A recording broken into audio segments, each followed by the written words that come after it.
हिस्से में जबरदस्त तनाव है। मुर्शिदाबाद में कल हुई हिंसा में 3 लोगों की मौत हो चुकी है। पुलिस ने अब तक 118 लोगों को गिरफ्तार किया है। बावजूद इसके अब भी भय का माहौल बना हुआ है। इस बीच में कलकत्ता हाईकोर्ट की स्पेशल बेंच ने मुर्शिदाबाद में सेंट्रल फोर्स की तैनाती का आदेश दिया। मुर्शिदाबाद में 11 अप्रैल को जबरदस्त हिंसा हुई थी। आरोप है कि चुन चुनकर हिंदुओं के घरों पर हमला हुआ। टाइम्स नाउ और भारत की टीम ने ग्राउंड जीरो पर पड़ताल की। जो सच्चाई सामने आई वो देखकर आप हैरान हो जाएंगे। देखिए हमारी ये स्पेशल रिपोर्ट।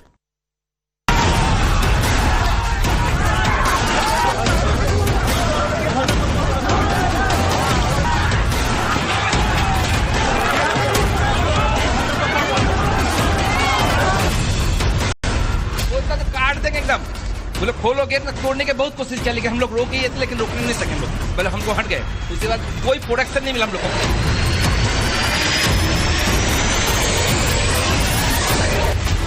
डर गए थे और फिर ये करकट को तोड़ा है, गेट को बहुत ही तोड़ने का कोशिश किया। पूरी हिला हिला कर खोलो, नहीं तो सबको मार देंगे।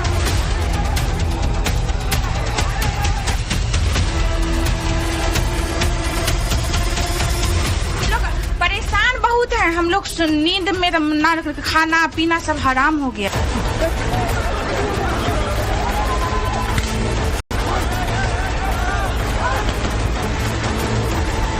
गुहार लगा सर, जो भी सर आप मोदी आप लोग को हम लोग क्यों बनाया है सरकार? आप लोग हम लोग को देखिए, अगर आप नहीं देखिएगा तो कौन देखेगा हम लोग?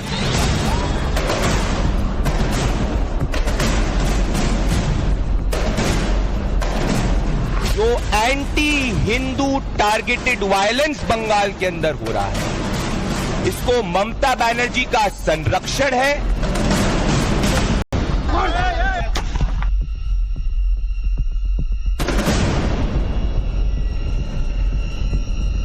बंगाल से अब हिंदू प्लान करने को मजबूर हो रहे हैं। ममता बनर्जी बांग्लादेश बनाने की कोशिश यहाँ पे कर रही है, हिंदुओं को डराने के लिए कोशिश कर रही है। नए वक्फ कानून के विरुद्ध हिंसा की पराकाष्ठा का ये सिसका हुआ सारांश है। बेलगाम उपद्रवियों की कोहराम का ये चीखता हुआ प्रमाण है। बंगाल एक हिस्से की कानून व्यवस्था को ईंट पत्थर से कुचलकर उसे आग के हवाले कर देने वाले मजहबी कट्टरपंथियों के तांडव का ये साक्ष्य है। झुंड में निकले फसादियों के गली गली फसाद का ये वो नतीजा है जिसमें दर्द है, डर है, आशंका है और सरकार की निष्ठा पर 100 सवाल है। क्योंकि इल्जाम है कि मुर्शिदाबाद के रतन नगर में चुन चुनकर हिंदुओं के घरों पर प्रहार किया गया, घर में घुसने की कोशिश की गई, देव स्थानों पर हमला किया गया। तो बाज के होता है, जितना हिंदू है बच के होता है कि कोई हिंदू का घर है उसको मारो। इस मंदिर से मूर्ति उठाकर इस जगह लाकर पटक के अपने अपने पांव से कुचल रहा था उस टाइम में। सब मुस्लिम कर रहे हैं तो प्रशासन कुछ नहीं कर रहा है। कोई कभी नहीं करते हो। यहाँ आए नहीं, मेरा बाजार में दुकान पूरा जला दिया है, दरवाजा हुआ सब तोड़ रहा, अभी भी आगिन जल रहा है। कोई प्रशासन कुछ नहीं कर, फायर ब्रिगेड कुछ नहीं है। इनको किसी को पता नहीं है कि भगवान जी कहाँ गया, भगवान जी को उठा के लेकर चला गया। आदमी बोल रहे हैं जो धर्मांधों के झुंड पर ऐसे आरोप लग रहे हैं। तब टाइम्स नाउ और भारत की टीम सच की पड़ताल करने के लिए मुर्शिदाबाद की उन गलियों में पहुंची जहां लोगों ने जमकर उत्पात मचाया था।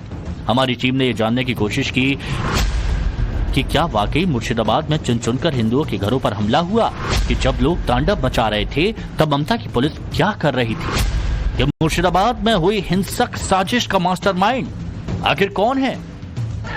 क्योंकि 11 अप्रैल को जो हुआ उसने मुर्शिदाबाद को अराजकता की बेड़ियों में बांध दिया था। टाइम्स नाउ और भारत की रिपोर्ट जब रतनपुर में गलियों से गुजर रही थी तो उन्हें एक घर दिखा जहां हिंसा के निशान बिखरे पड़े थे। हमारे पीछे जो घर है आपको स्वस्तिक दिख रहा होगा, शुभ लाभ लिखा हुआ है। तो यानी कि ये पहचान पाना बिल्कुल आसान है कि ये किसी हिंदू परिवार का घर है। आप देखिए ऊपर किस तरह से शीशे को तोड़ दिया गया है और यहाँ पर जो हिंदू परिवार के घर है उनको टारगेट करके यहाँ पर जो है हमला किया गया है। आप देखिए यहाँ पर ईटा पत्थर क्या कुछ नहीं फेंका गया यहाँ पर, जो लोग यहाँ पे उपद्रव मचा रहे थे और जो इस लाइन से जितने भी हिंदू परिवार के घर है इसी तरह से जो है उस पर हमला किया गया। और फिलहाल उनका कहना है कि जब ये कुछ हो रहा था इतने घंटों तक पुलिस यहाँ पर नहीं थी। वहीं पर घर के बाहर एक चश्मदीद दिखा, उसने जो हमले की व्याख्या की वो बेहद डराने वाली थी। वैसे घर पे बैठे हुए थे, अचानक से 500 से ज्यादा लोग होंगे, ज्यादा तो कम नहीं। उसके बाद वो मतलब इतना बड़ा बड़ा जो यहाँ पे जो ईंट है दिख रहे हैं, ये बहुत बड़ा ईंट एकदम ऊपर तक फेंका, एकदम पूरा ऊपर तक देख सकते हैं, एकदम 3 तला तक वो तक ऐसे फेंका वो। और मतलब हम तो ऐसे बैठे थे तो सोच सकते हैं हमारे साथ क्या बीती होगी। तो फुल ऐसे देख के लग रहा है कि ऐसा हिंदू परिवार है, तो ऐसा बोल सकते हैं कि टारगेट किया गया हुआ था। ये कोई एक परिवार नहीं है, ये कोई एक घर भी नहीं है जिस पर हथियारधारियों की टोली ने आक्रमण किया था। दावा है कि सड़क के किनारे जो घर दिखे हिंदुओं के, वहां पर अटैक किया गया, उसमें से एक घर के भी। यहाँ पर आप देखिए एक हिंदू परिवार यहाँ पे रहता है। आप देखिए कितना बड़ा बड़ा ईंट पत्थर जो है यहाँ पर फेंका गया है। इसे जो है दरवाजे को तोड़ने की कोशिश की है। ऊपर छज्जे में भी जो है काफी छोटे पहुंची है। दादा, तो यहाँ पर जो हिंदू परिवार रहते हैं उनके घरों पर भी हमला किया है। घर पर बोलता तो काट देंगे एकदम।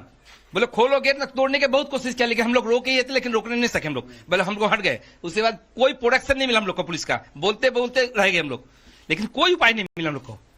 बहुत डरे हुए हम लोग यहाँ। घर में महिलाएं होंगी, बच्चे है, सब परिवार है, पूरा अंदर घुसा के रखे सबको हम लोग। तो बाहर सुरक्षा में भी तो अभी समस्या हो रही है। समस्या हो रही, तो लोग अंदर नहीं आने दे रहे लोग को हम लोग।